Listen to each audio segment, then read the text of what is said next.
Bom, em primeiro lugar, eu queria agradecer o convite para discutir algumas questões que eu penso que são fundamentais hoje em Cabo Verde e não só.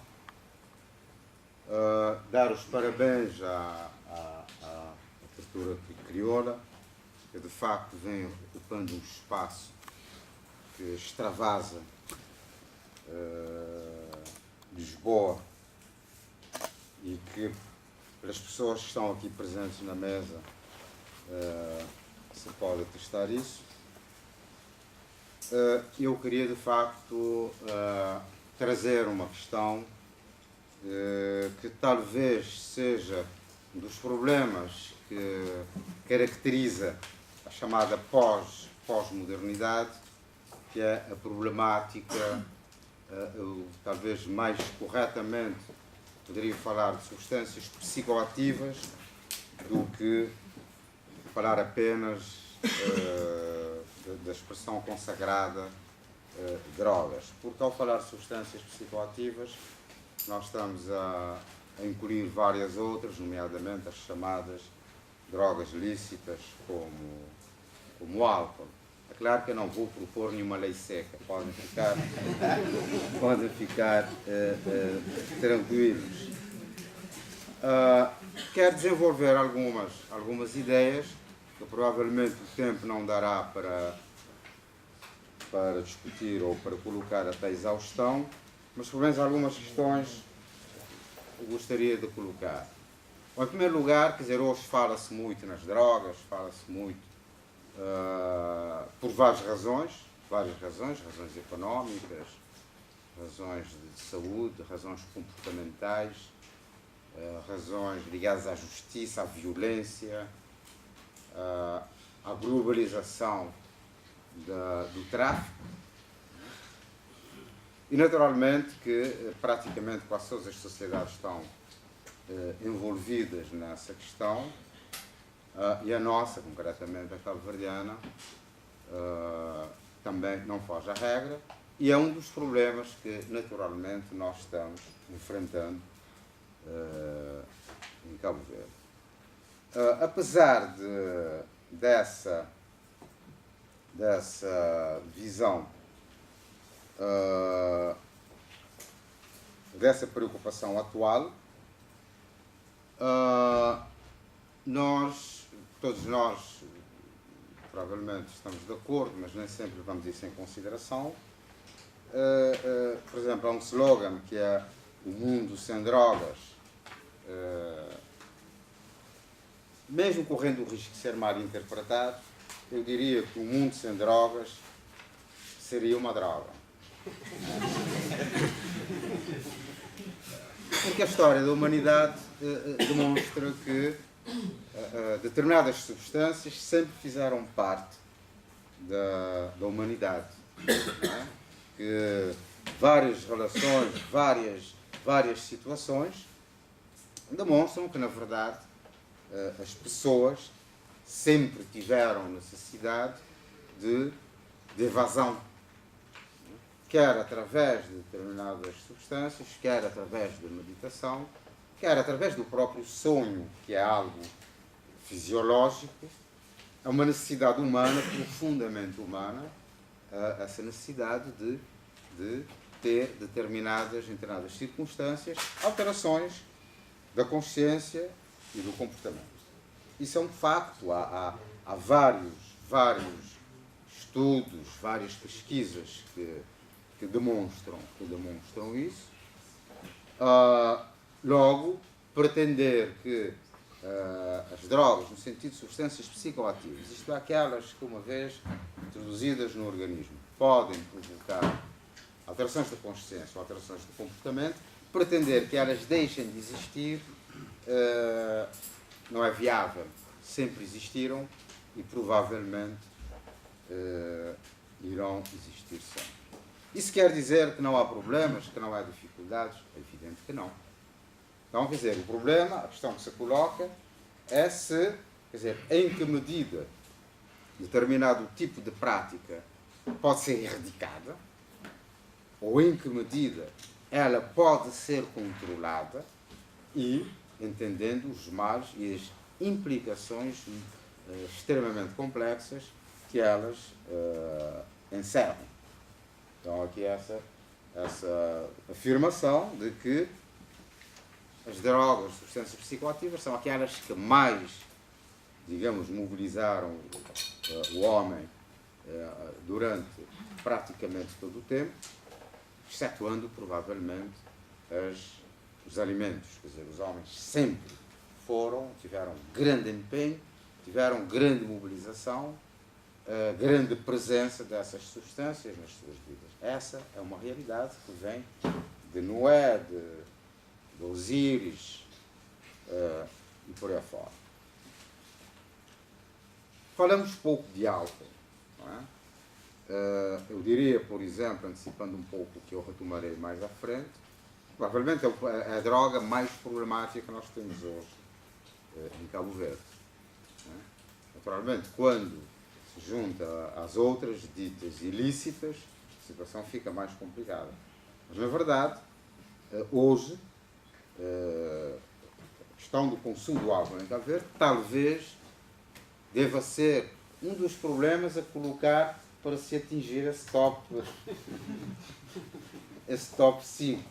Não é? Porque, de facto, o que hoje o álcool faz em Cabo Verde é algo muito complicado. Quer dizer, em termos de estrutura social, de estrutura familiar, de estrutura individual, da sobrecarga aos cuidados de saúde, do absenteísmo laboral, da violência familiar. Enfim, quer dizer, hoje, de facto, e como também acontece com outras drogas, com o problema cada vez mais se inicia o consumo em idades precoces. Parece que é uma tendência geral de outros países também, mas estamos a falar do top 5. Não é? Estamos preocupados com Cabo Verde. Então, e muitas vezes a gente se esquece um pouco do problema do álcool. Claro que a droga tem outras implicações, as drogas ilícitas, que nós iremos tentar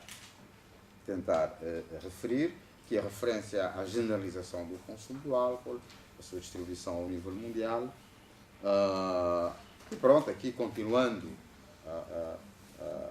as afirmações ligadas às diferentes épocas, a história do consumo dessas substâncias, essa necessidade que nós iremos ver que em certas épocas sofre alterações fundamentais e que hoje, a nível mundial e a nível de Cabo Verde, adquire também uma situação de veras preocupante. Aqui as relações do largo emprego de ópio e álcool durante a Guerra Civil Americana, xaropes com ópio vendidos nas farmácias até o século XIX, vendia-se cocaína tranquilamente em estojos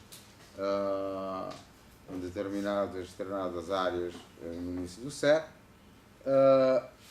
e entretanto, quer dizer, isso para demonstrar essa presença. Depois nós vamos discutir o que é que terá mudado, não é? Isso comprovando desde alguns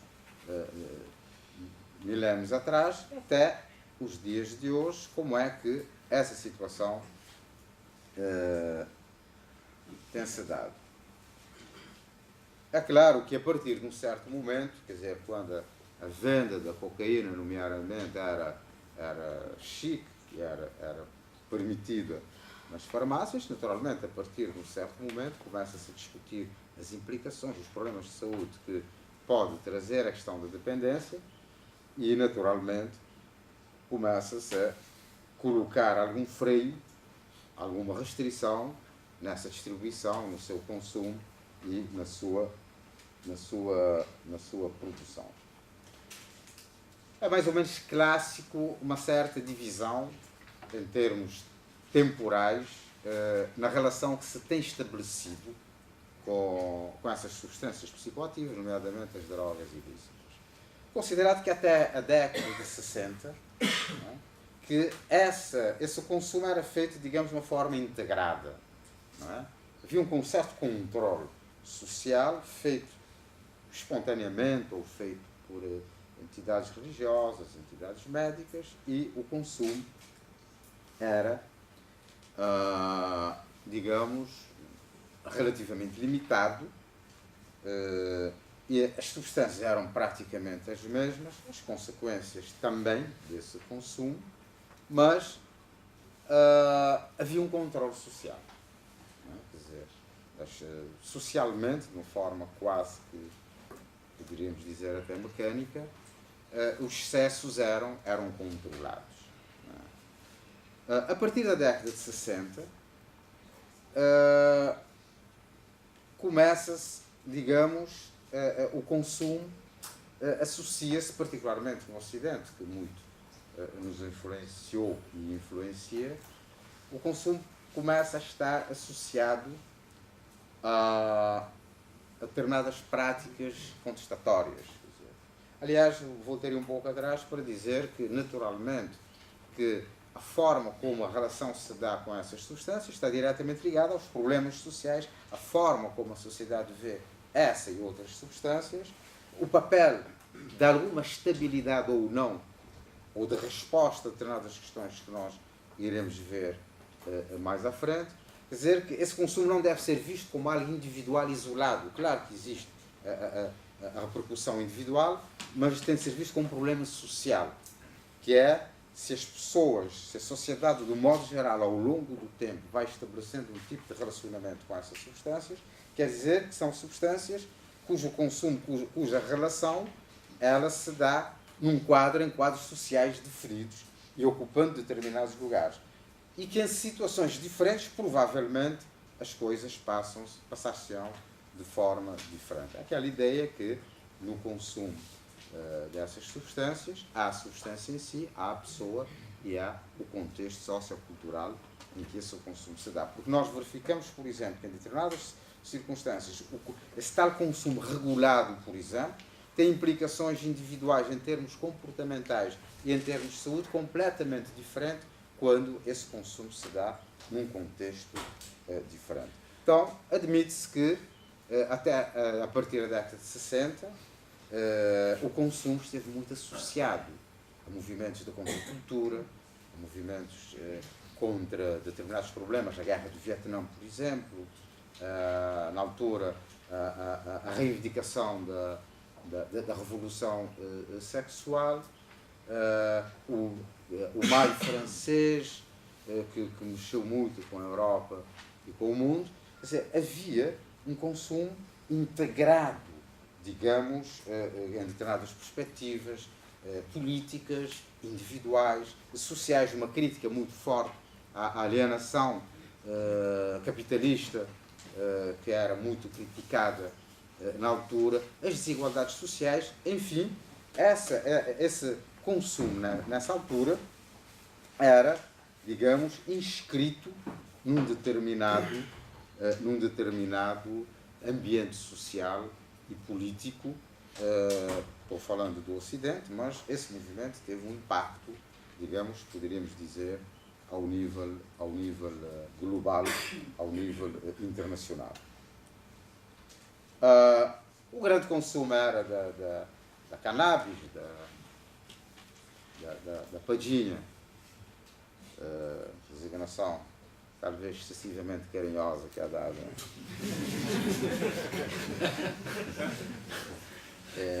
em Cabo Verde.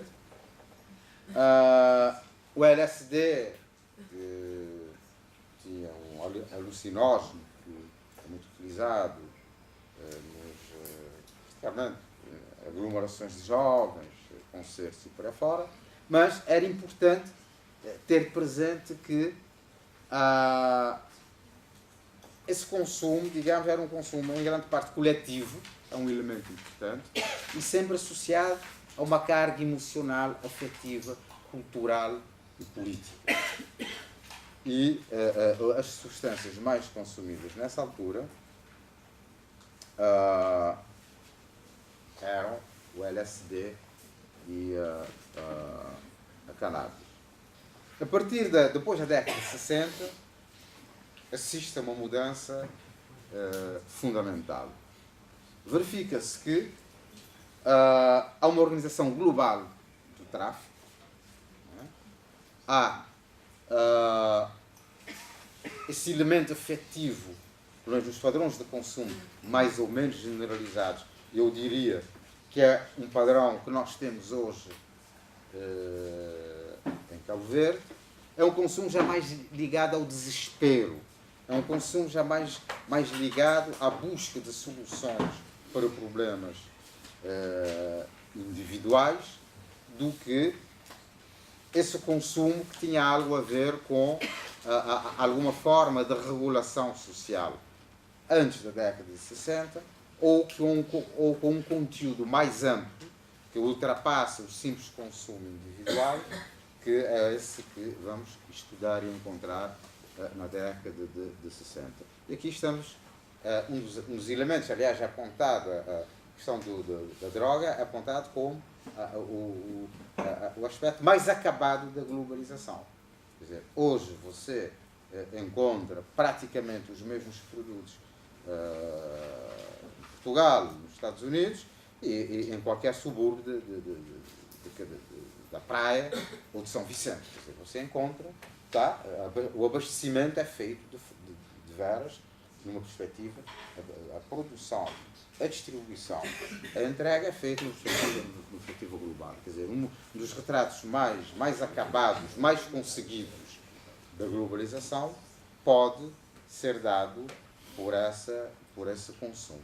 Desde a produção, da organização, da distribuição, há tempos, até dos meios sofisticados, já temos, acho que foi no México, até havia um submarino utilizado para, quer dizer, e então se costuma apontar como a droga como a mercadoria ideal em termos capitalistas, porque a droga cria e mantém o seu próprio mercado, e toda a organização, a estruturação faz com que a produção seja feita e atinge os pontos mais digamos, distantes da área de produção. Há, entretanto, um elemento importante, que esse tráfico, esse consumo, essa distribuição reflete também as grandes desigualdades sociais existentes no mundo. Quer dizer, quem sustenta essa, e a gente vai ver depois algumas consequências disso, quem sustenta esse edifício, não é? São quem tem o grande poder de consumir, que leva quem tem a possibilidade de produzir e de fazer chegar, que é a questão do mercado. Quer dizer, tem um grande mercado consumidor, que se situa basicamente nos países ricos, e os pobres, sabem que falar em pobres e ricos hoje na globalização é um bocado complicado, mas quem produz, não é? Por exemplo, nós sabemos, sei lá, um grama de heroína produzida no Afeganistão custa para o camponês que cultiva o ópio, custa em torno de $4, e ele é vendido, por exemplo, atualmente por $370 no fim da linha. Quer dizer, então é um comércio altamente lucrativo, e na verdade quem ganha quem ganha mais não é aquele que produz, mas as redes que vão se proliferando por aí. Mas então, quer dizer, eu queria pontuar rapidamente dois aspectos. Há um aspecto dessa desigualdade económica e social, global, e nós vamos ver também as suas consequências locais, e dentro dessa perspectiva, há um autor estudioso brasileiro, Joel Birman, que chama atenção para várias coisas. Uma delas é que, ao mesmo tempo que há uma grande produção, se bem que, de acordo com os últimos relatórios da OMS, há alguma tendência para a estabilização de algumas e crescimento de outras, mas ele diz que, ao mesmo tempo que há uma grande produção de substâncias psicoativas, de drogas, há também uma grande produção de medicamentos, particularmente também os medicamentos psicoativos.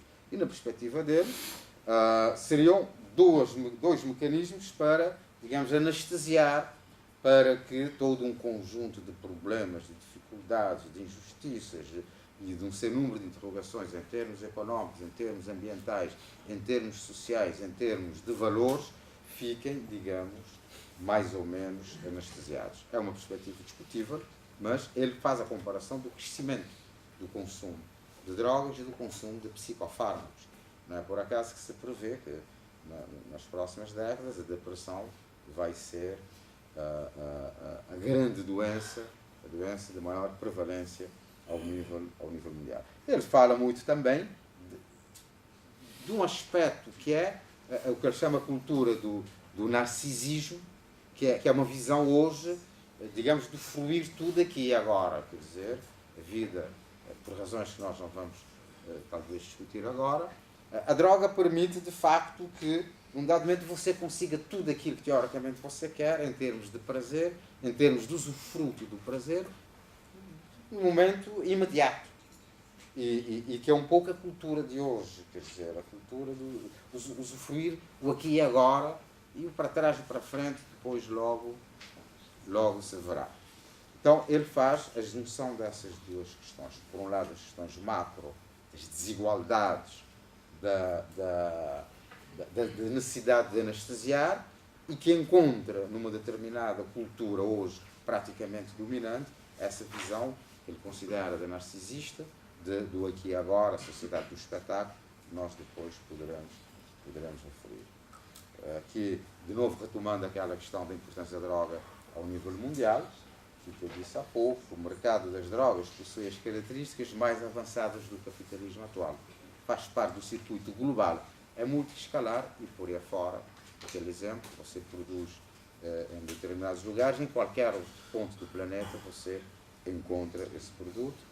Aquela questão do Birman que eu referi há pouco. Aqui, uma curiosidade do Kofi Annan, que tinha dito que a soma necessária para erradicar a pobreza, reduzi-la a metade, é de, até 2015, 40 bilhões. Né? E um terço dos gastos anuais com armas pelos países em desenvolvimento, países em desenvolvimento seria suficiente para isso. Quer dizer, então, toda essa distorção, toda essa diria, perversão que está ligado a essa questão, e que nós sabemos que grande parte... Quanto tempo eu tenho ainda? Ou não tenho? Não, tem mais 6 minutos. 6. Bom, vou ter que correr um pouquinho, até para chegar a Cabo Verde.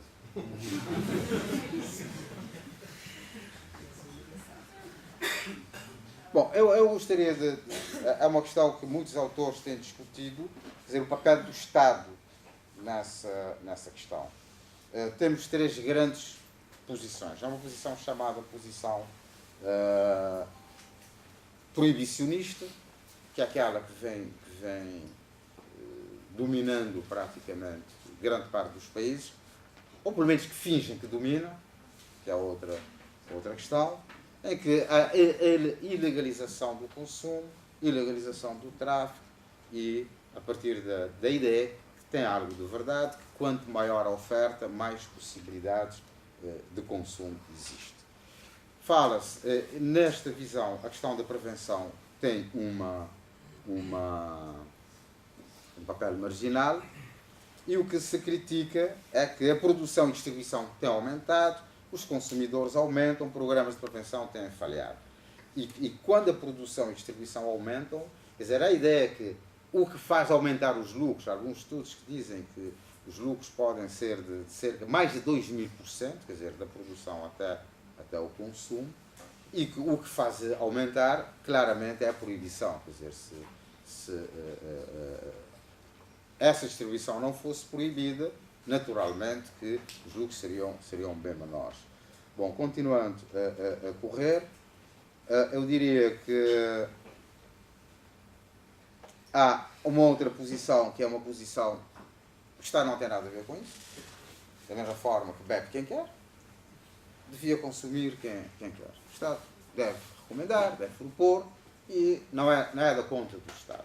É a posição extrema. Há uma posição intermédia, que propõe determinado tipo de regulação, determinado tipo de controle, determinado tipo de regras, exatamente para, insistindo na prevenção, insistindo no tratamento naturalmente, e admitindo-se que a partir daí toda a corrupção e por aí fora que graça esse setor ficaria mais resumida e, de facto, nós teríamos uma situação teoricamente mais controlada. Rapidamente, quantos minutos? 16? 3 minutos para Cabo Verde.